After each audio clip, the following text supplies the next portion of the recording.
आणि पहलगाम हल्ल्यानंतर भारताने पाकिस्तानला मोठा दणका दिलेला आहे। केंद्रीय मंत्रिमंडळ सुरक्षा समितीच्या बैठकीमध्ये मोठे निर्णय घेण्यात आलेत। पाकिस्तानी नागरिकांचा व्हिसा आता रद्द करण्यात आलेला आहे। तर येत्या 48 तासांमध्ये भारत सोडण्याचे पाकिस्तानी अधिकाऱ्यांना त्यांनी आदेश सुद्धा दिलेत। सिंधू जल कराराला स्थगिती मिळालेली आहे।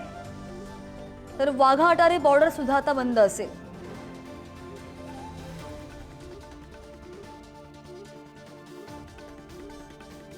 आणि भारताने पाकिस्तानला दणका दिलेला आहे। काय मोठे निर्णय घेतलेले आहेत आपण एक नजर टाकतोय ग्राफिक्सच्या माध्यमातून।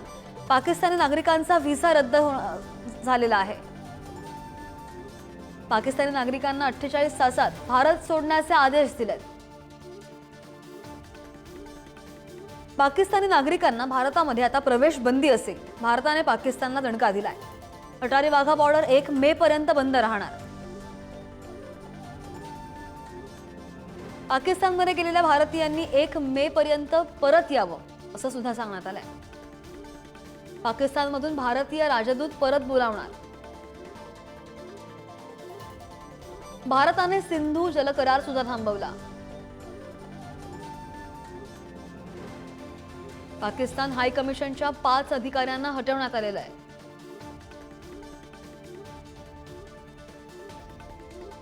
तर भारत पाकिस्तान मधील सिंधू जल करार काय आहे आपण एक नजर टाकतोय। भारत पाकिस्तान मध्ये सप्टेंबर 1960 मध्ये करार झालेला होता। जवाहरलाल नेहरू आणि अयूब खान यांच्या करारावर सह्या केल्या गेल्या।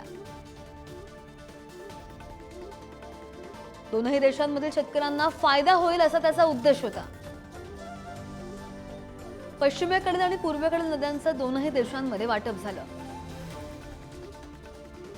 झेलम, चिनाब, सिंध या नद्यांचं नियंत्रण पाकिस्तानकडे दिलं। त्यानुसार या नद्यांच्या 80% पाण्यावर पाकिस्तानचा अधिकार आहे।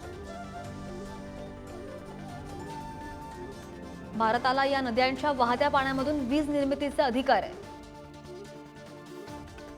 मात्र पाणी अडवण्याचा, प्रवाह बदलण्याचा अधिकार नाहीये। पूर्वेकडील रावी, सतलज, बियास या नद्यांचं नियंत्रण भारताकडे आहे। भारताला नद्यांवर प्रकल्प बांधण्यास मुभा सुद्धा आहे।